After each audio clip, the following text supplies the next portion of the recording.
more often.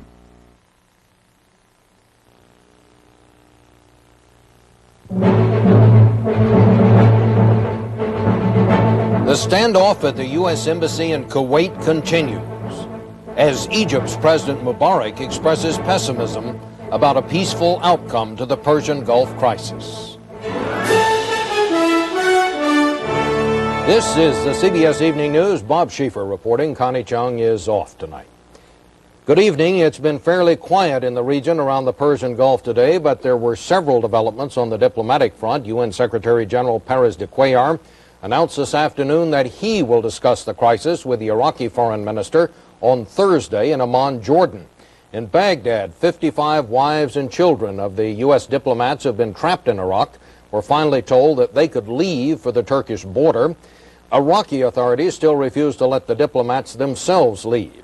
At the U.S. Embassy in Kuwait, where a skeleton staff of Americans is still in place, the standoff with Iraqi soldiers continues. And at the Pentagon, more reservists and National Guard troops were called to active duty. We're beginning our coverage at the State Department, where Deborah Potter has the latest on the Americans who were allowed to leave Iraq and the ones who were not. Deborah?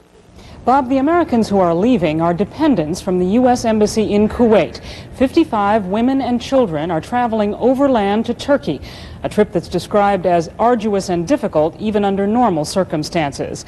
Left behind in Baghdad are their husbands and fathers, more than 50 Americans, men who used to work at the embassy in Kuwait, now being held by the Iraqis. At the Kuwait embassy, the U.S. ambassador and a handful of staffers are still surrounded by Iraqi troops, but officials say the Americans will keep the flag flying for as long as possible. They are up, they are functioning, the morale is good, and they're doing what they can under difficult circumstances to serve the American community still there. They are without power?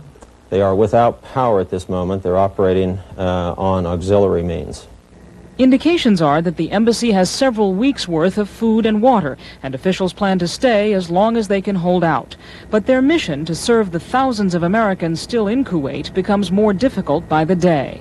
The Iraqis are persecuting them. They are going from home to home, from apartment to apartment, looking for these foreign nationals in order to apprehend them. And we are trying to hide them away as much as we can.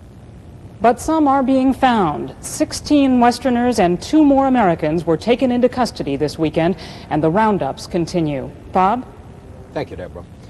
In Kennebunkport, President Bush kept to his vacation schedule today. He got in a round of golf after church and left most pronouncements on the crisis to his advisors. Wyatt Andrews has more on that. The president today basked not only in perfect weekend weather, but in a growing sense of confidence Saddam has been checkmated. White House officials today even said they approve of UN Chief de Cuellar's proposal to start peace talks with Saddam, but made it clear any talks should focus only on how Saddam might give up. We're prepared to talk about anything after Saddam Hussein has withdrawn from Kuwait, has allowed the leadership of that country to come back, and has released all the foreigners who want to leave. And what, if anything, would the U.S. negotiate? What is negotiable? I think the timetables of his getting out, exactly the modalities of it. To the White House, the U.S. finally cornered Saddam early yesterday when the UN blessed the use of force against any ship doing business with Iraq.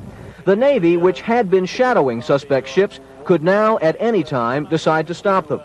The other source of official confidence is that the blockade, even without the use of force, seems to be working. We know that internal food prices are